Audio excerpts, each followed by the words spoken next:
Hi, everyone. I'm excited today to talk to you about some resume basics. We're going to talk about both the art and the science of resume writing. And if we haven't met yet, my name is Shauna Lake, and I am a human resources consultant and also a career consultant and a career coach. And I work about half of my time with businesses for human resources activities, including recruiting, which is very helpful when I spend the other half of my time working with job seekers and people thinking about making a career change. The fact that I work with individuals and companies allows me to keep the two sides of the employment equation connected to what each other needs and wants in today's job market. I also get to work inside of applicant tracking systems for recruiting activities to help business clients find good candidates. And I'm going to do something today I haven't done before, which is show you behind the scenes a little bit of an applicant tracking system. And I uploaded 2 different versions of my own resume into an ATS system and took screenshots of the scoring. And I'm going to show you how just formatting, not even playing with the words, that's the science, but the art of the formatting and knowing how to pass these applicant tracking system filters, how it can change the scoring when the words are exactly the same. So let's dive in. And if you have any questions, you are welcome to put those in the comments and I will address them either live or later. So we want to make sure we get individual questions answered. Okay, I mentioned it's an art and a science. So the hurdle, the first hurdle is what we call parsing, and I will explain that a little bit, and passing the filters. If you are familiar with applicant tracking systems or ATS systems, you know that these are in use by about 95% of companies today. When you apply for a position online and you upload your resume, it will begin to fill out the application automatically with the information from your resume. That's called parsing. And there are ways you can format your resume to help it parse more easily into an online application, and some things you can do to your resume that make it really challenging. You have to manually then go move things around to fill out that online application if it doesn't parse well. So that isn't a matter of not being able to be qualified for the position, but if you're applying to many positions, it's going to be time consuming on your part. So the easier your resume can parse, the more resumes you can get through and applications you can get through in a period of time. So parsing is when the resume is uploaded and begins to automatically fill out that online application. When you hit submit, it's going to go into their applicant tracking system. And these have 2 purposes. The first is to get you into the system, into their database. There are some system blockers that are based into the coding of the systems that can't read certain elements of the resume. And I'm going to talk about those in just a second.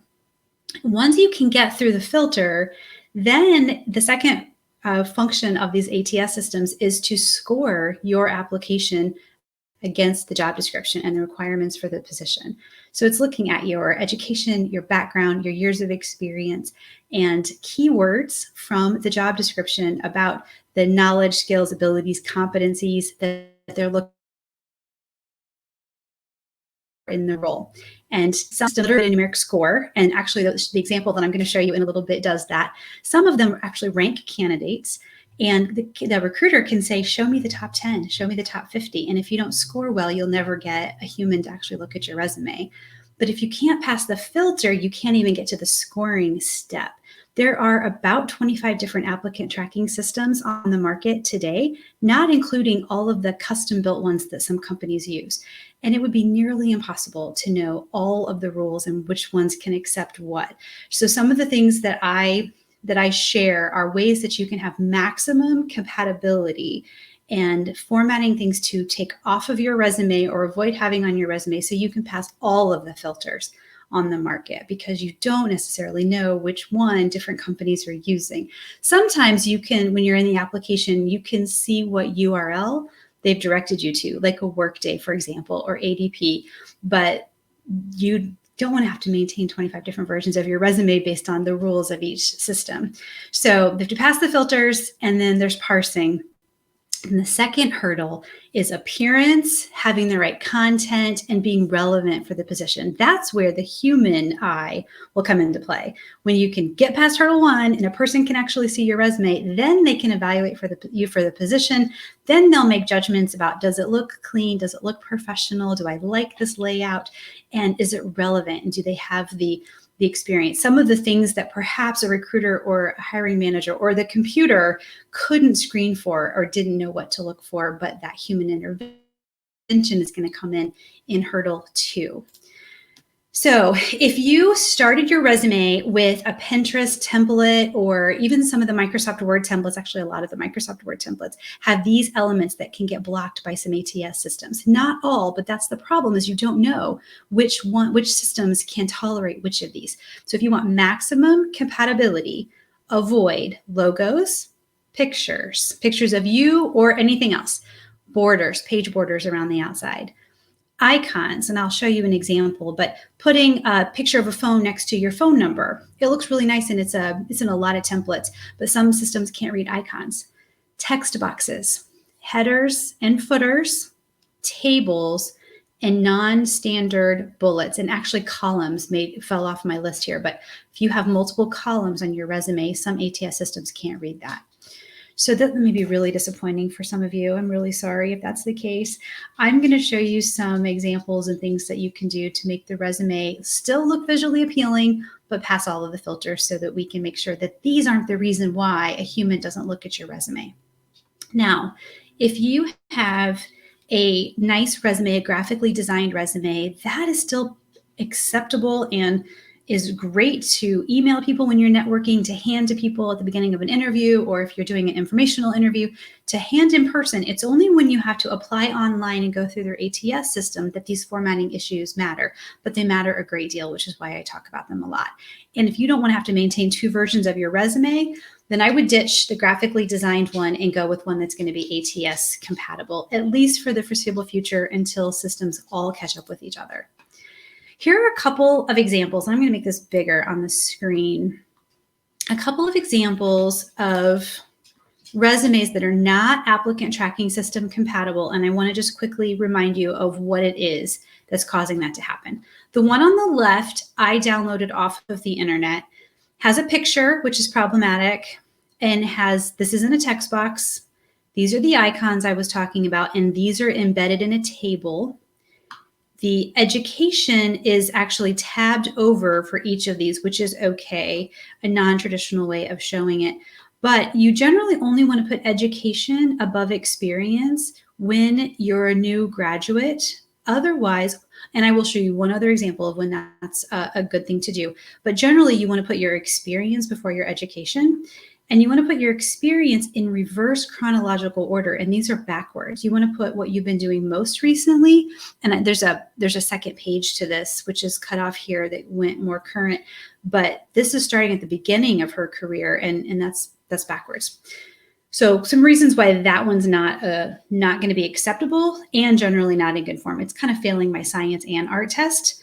Now, the one on the right, I did for a client who was actually handing her resume into a board, and she actually wanted something that looked pretty male-oriented because it was an all-male board, and it wasn't going to pass an ATS system, so we could make it look more professional, and I've taken off some of her personal information and moved a few things around here, but this is something you can do, and you can have something that's visually appealing if you're not going to go through the ATS system.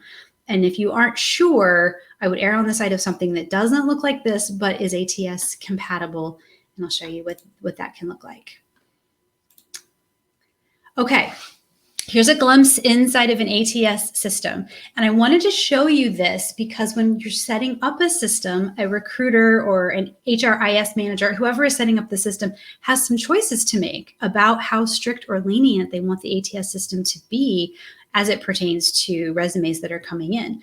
This is one that I'm actually building for a client right now. And the choices that I was able to make are literally lenient, moderate, or strict. So we went with moderate, and this may be small text, and I'm not sure if you can read it very well on the screen, but it's saying that if it's strict, it's going to be really strict on all your contact information and job titles and employers and experience and education details. So it's saying it's going to have to, all of those categories are going to have to pass the filters and parse well. Some of the lenient version would be your contact information and your email needs to be clearly marked so it knows where to put that inside of the database.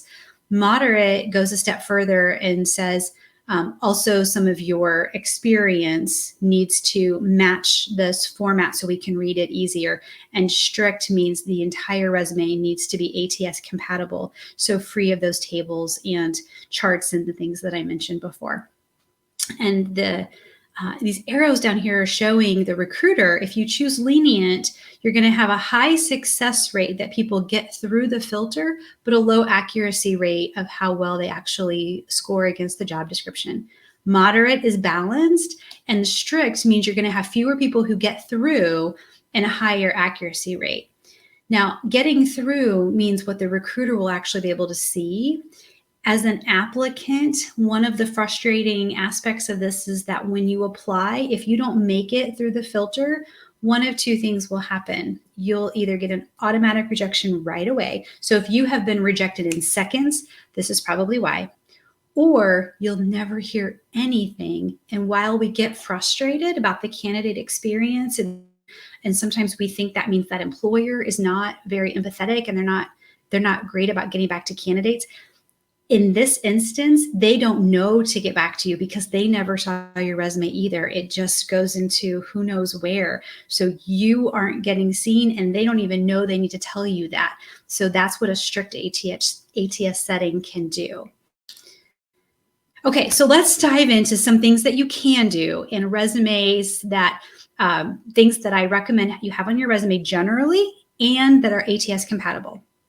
So basics, you want your margins to be even all around. I see some that we're trying to really cram things onto one or two pages. And so the margins are mismatched and really tiny. You want it to be even all the way around. If you can't fit it onto a page, you're going to have to go into 2 pages or you're going to have to cut something. Either 0.7 to 0.9 all the way around. You could go up to 1 if you wanted. If you go below 0.7, it's going to be really hard to read. You want your font size to be somewhere between 10 and 12. And stick to sans serif fonts that are easy for our systems to read, like Arial, Tahoma, Calibri, Times New Roman. Garamond is hard for some systems to read. Helvetica is hard for some systems to read. And certainly anything that looks like print or cursive or anything like that is going to be challenging, even for the human eye to read, but especially for the computers, because that's our focus right now. Okay, so here's a format that does not look like a graphic designer made it. It's not going to be a template that you find on Pinterest unless you're on my Pinterest channel, but it works. You have your name at the top and then your contact information, and then you can put a headline, which you don't have to, it's optional, but I like to put a headline that matches the job title that we're applying to, because psychologically you're starting to mentally have them associate you in that role, but you're not saying you actually have that job because it's not in the chronology of your work history. So it's a little mind trick that's effective. And then I go into the summary. You don't need an objective statement. Everybody knows your objective is to find a job. It looks pretty dated and it looks like you started with a template. So don't have an objective. Instead, have a summary about what you bring and who you are. Some people do this as bullets. And if you know that an ATS system that you're going to be applying to can take a table, you can put a table and have the rows evenly spaced with your skill set. If you aren't sure that a table is going to fly, because sometimes that doesn't work, you can tab over, and that is generally acceptable, almost always. It doesn't meet some ADA compliance standards for large universities and healthcare organizations, but for the vast majority of ATS systems, tabbing over to have a list of skills will work. I am personally a fan of using a narrative approach. I think we hear a lot about storytelling in the world of work and in society in general. So I like to tell a story with the summary. It's really the part of your resume where you get the most creative leeway. So I like to say, here's what I do, here's how I do it, here's the kind of team member I am. And in taking enough real estate to really have kind of 2 short paragraphs or 1 moderate size paragraph. You don't want it to be too much, but this is also where you can put a lot of keywords that match the job description. The work history, you might tweak a little bit based on a particular job posting to be your higher match on the scoring of the keywords, but the summary is more easily customized, as well as the next section, which are these what I call personal branding statements. Oh, go back. You can't. Hang on. Okay. You can't see, I don't have any specific words here, but here's where you could put like communicative or business development. You could put skill sets, or you could put traits, and you can separate them here and have 3 to 5 bolded statements about you that are keywords that match the job description. And they look nice. It breaks up the page a little bit. It's visually appealing, and it's the easiest thing to customize each time you're getting ready to apply. Then when you get into your professional experience, I personally like having the company name, city and state, with then the job title beneath it. And that's how most parsing ATS systems want to parse your resume. If you put job title and then company, you may find that when you get into the online application, you have to switch them manually. For the dates, you can put the month and the year. Sometimes you just want to use a year to help minimize a gap in employment. And I have a whole nother training video about that, and be happy to talk to you one-on-one about the strategies there. When you apply, the online application will almost always want a month. So if you leave months off of the resume, you will probably manually have to add them back, but it'll be worth it to help disguise or to minimize a gap in your resume. You can spell out the month. You can just put a number, but the key is to be consistent. If you use 7 for this one, you'd want to use a number for all of the other ones. So right here, and I've not bolded this so it stands out a little bit to show you, this has a month here, but not here. You want to be consistent among every position in that section of your resume. And you also, if you're going to spell it out, if you were going to say July instead, and you spelled out July, you need to spell out every other month fully on the resume. Or if you use a 3-letter abbreviation, you want to be consistent there. So what I see people do is say June or July and spell and like put JUN or JUL, or spell the whole thing out and then like abbreviate September. So you want to be very consistent that you use the same 3 or 4 letters every time you abbreviate, so that you're just really not giving them any picky reasons to set you aside.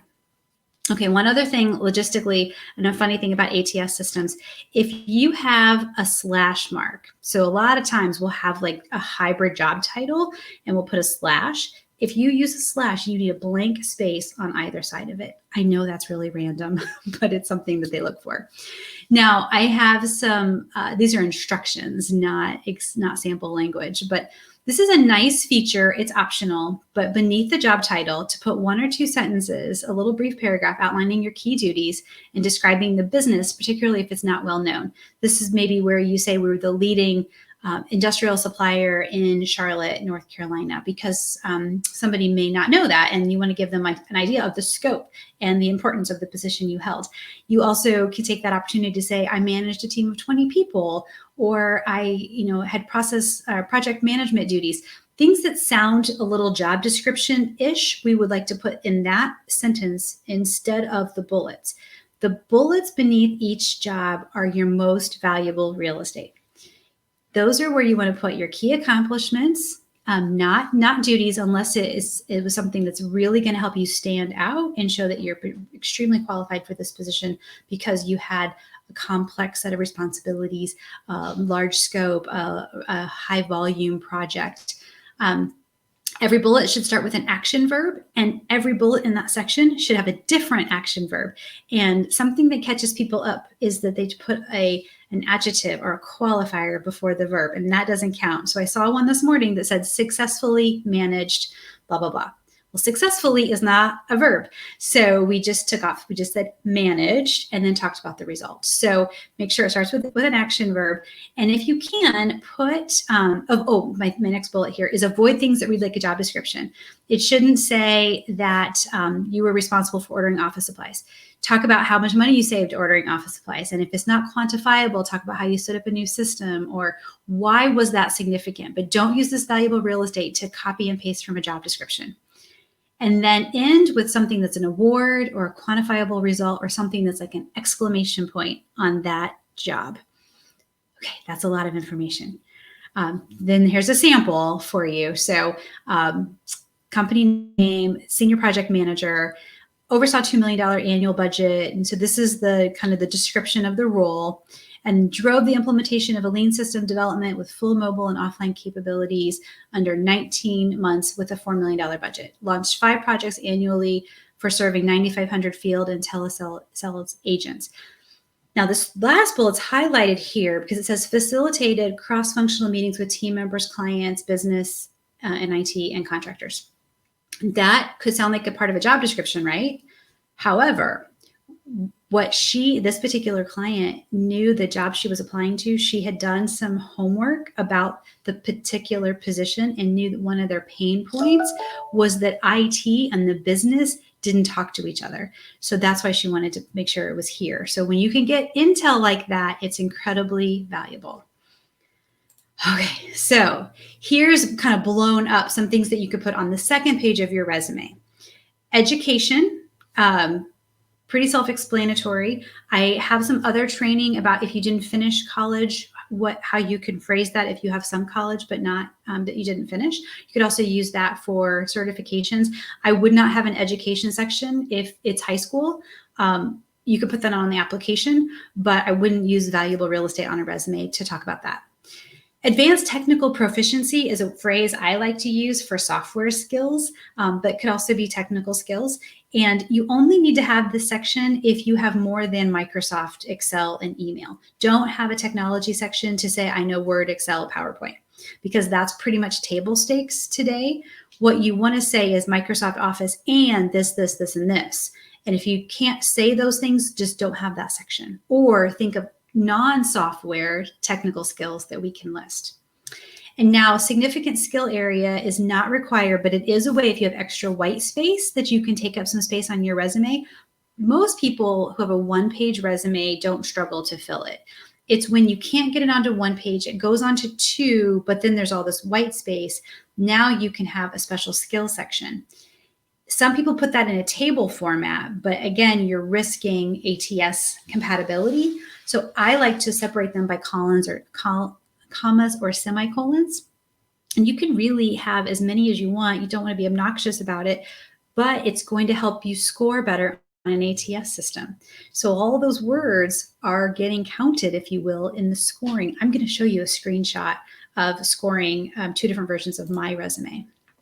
Quickly, I wanted to show this as another example of when you might put education above work experience. And that's if you're applying to the university that you attended. So this individual, whenever I show you samples, I change things around. So he did not attend Yale. He attended a different university and was applying to work at that university. So we put education first so they would see his commitment and history with the organization. But generally, unless you're right out of college, you want to put education at the bottom of your resume. When I say right out of college, I mean within the last 3 to 5 years. Quickly, I want to talk about federal resumes and how they differ. They do differ. On a private sector resume, you want to go back 15 to 20 years. Exactly where you break that often depends on how much experience are you leaving on the cutting room floor and how applicable is it to what you're applying to. That's the decision we usually make about whether we break somewhere like between 10, 15, up to 20 years. On a federal resume, you go all the way back in your employment history, and you don't have any bullet points in a federal resume. So every job duty, like I showed you before, would be separated with a blank line. So if you imagine a blank line between every bullet of your resume, what would be a bullet point of your resume, going back 20 or 30 years, these can be 10 to 15 pages long. So just know that going into it. I actually have a free resume builder tool for whether it's private sector or federal, and I'm happy to share that with you. It walks you through, asks you questions, and at the end, it actually emails you your resume in whichever format you chose. It's completely free, and you can do both if you want. The header is also different on a federal resume. So you can still have a match a headline to the title and the name, but you have your full street address. And I usually recommend only putting city and state on a regular resume for to protect you. So because people don't need your street address, except the federal government already has it. So they want your street address. Get my screen back here. And then phone, email, if your security clearance, if you have a military or current security clearance, your citizenship. So hello, these are things we don't ask people. We're trained not to ask them in the private sector, but your citizenship, your highest GS grade, which you can find online, your availability, whether that's usually permanent or full-time or temporary or part-time, your disability status, and your veteran status. So it's so different because these are things that we don't ask in the private sector, and yet they're required to be successful on a federal resume. So very different. I wanted to highlight that as we're talking about resume basics. Okay, a couple quick things on this one. I call this return from retirement because this person retired from a company and then went back to work. So he has several job titles all at the same company. So this is an example of how you can list multiple titles. The duties didn't change very much. If he had different jobs with different job duties, then I would separate them. I would say title, duties, but he really just progressed most of his time there with different titles doing about the same thing. So we just listed all the titles in reverse chronological order and then the duties here. He did not finish college. So we said liberal arts coursework. And then we have his military experience here. And then at the very bottom, so this looks like two columns. This is actually first page, second page. That's important to know because I did tell you not to have multiple columns on your resume. So at the bottom of the second page, he has security clearance detail and resume references available upon request, and then bilingual English and French. So I love to put security clearance at the bottom of resumes and language fluency at the bottom of resumes to kind of call that out. I like to do it centered, in italics, just like you see it here. So it is like an exclamation point and it really stands out. Now, references available upon request is kind of a given, not necessary. I usually don't list it. He is a bit old fashioned and he really wanted it there. So we did, but wanted to be able to show you that. Okay, now this is where I'm going to show you how my two different versions of my resume scored. The words are the same. And what I did not do was go match my experience and customize my resume to match job description. But in an ATS system that I manage for a client, I created a human resources director job and I applied to it using my own resume, two different versions of my resume. This version has icons, so I call it icons, has icons next to my contact information, has bullet points of skills at the top instead of a narrative of a couple of sentences or paragraphs. And these are in a table. And then I have non-standard bullets. I have diamonds here. It's still you have to admit, it's still a pretty tame format of a resume. When you get a template offline or if a graphic designer were to make your resume, it's going to have multiple columns and different graphical elements and skill charts where you've seen different skills and different dots that show the proficiency of different skills. This is still pretty tame, but I want you to look up here in the top right-hand corner. It was a 26% match to that HR director job because of the formatting issues. And you may say, well, no, it's because you didn't customize the language to match the job description. Okay, so let me show you the next one. This is a format without anything that violates ATS compatibility. And I did not customize any of the words to match the job description. It was a 73% match. So I wanted to show you this to highlight how much formatting matters. Even those little details can really change whether or not you get seen by a recruiter or not, or a hiring manager. Because at 73% without customizing the resume, if I would have matched my resume to the keywords in the job description, it would be a lot higher and I'd probably at least get a first pass review. I guarantee the 26% review would not get a call back, and I may or may not ever know that and ever get a response from them. So It's something I've never done before. I've never shown people how my actual resume could score in different ATS systems, but I hope that helps you see how formatting matters. It matters a lot. Of course, the words matter.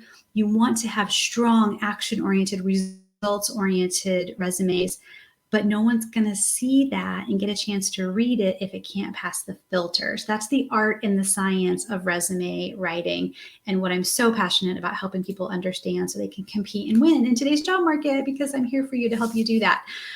Couple last things I want to show you. This is a list of action words for resumes. Feel free to take a screenshot of this or ping me and I can send you a PDF of this. But if you're struggling with how do I have an action verb and a different one to match each, to start each bullet point, here are just a few that could help you get started.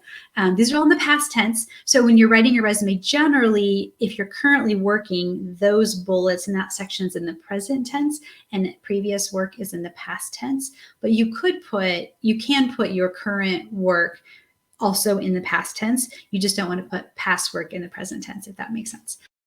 So action verbs for resume is a tool I wanted to show you. And then here's before you hit submit, double checklist. Run spell check and in Microsoft Word, and sometimes fight against each other. And in non-complete sentences, we probably a subject before a verb. Oh, my screen. Oh, okay. And so Grammarly will kind of yell at it. It will sometimes help you find even spelling misses at times. Check for space sections of the resume so I don't have a lot of inconsistent spacing. But you just want to make sure that all of your dates line up evenly on the right-hand side and then everything's consistent. Check for consistency of font and size of font between different sections. So don't have some parts in all caps. Maybe you might put a company name in all caps. Make sure every company name is in all caps. Sure, you're checking for that consistency. Whether when you use italics or you want to do all of the formatting consistent across section of the reds are the same size through each section. And if you're going to put a period at the end of a bullet, make sure you put it on all of them or none at all.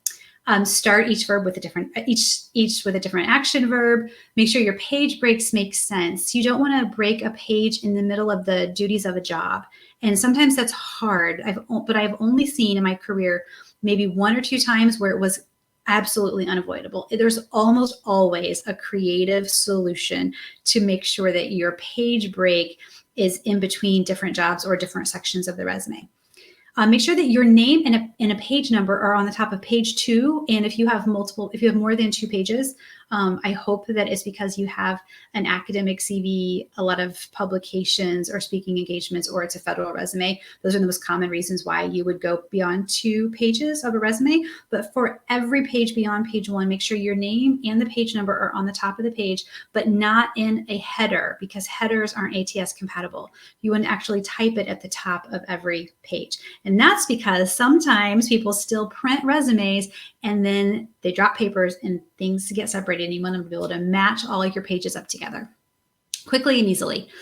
Make sure dates all line up on the right, the margins are even all around. Ask for another set of eyes on it.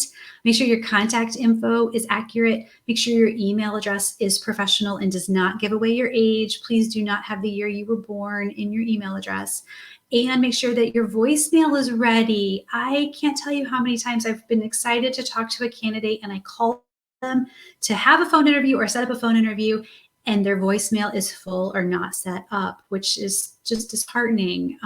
So make sure you're ready for those applicants, those recruiters to start calling you. And if you use an unusual email, maybe one that you don't commonly check, make sure you're checking it regularly when you're job searching. And then verify that you don't have multiple columns, headers, footers, text boxes, tables, or non-standard bullets. So we have covered a ton of information. Glad this is recorded for you so you can go back and watch it and take notes. And if you have any questions, don't hesitate to reach out. You can find me on almost every social media channel. I will post this on YouTube, and you can subscribe to my YouTube channel if you want. That's not a shameless plug for YouTube, but that way you'll be notified when I post a new training video, and you won't miss anything that may be helpful in your job search. So questions, comments, feel free to reach out to me at any time.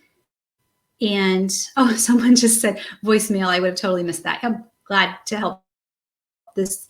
When you don't do this regularly, it's hard to know how to keep up. It's hard to know what all the rules are. They change all the time. And unless it's your job, like it is mine, to stay on top of it, how could anyone be expected to know all of this stuff? So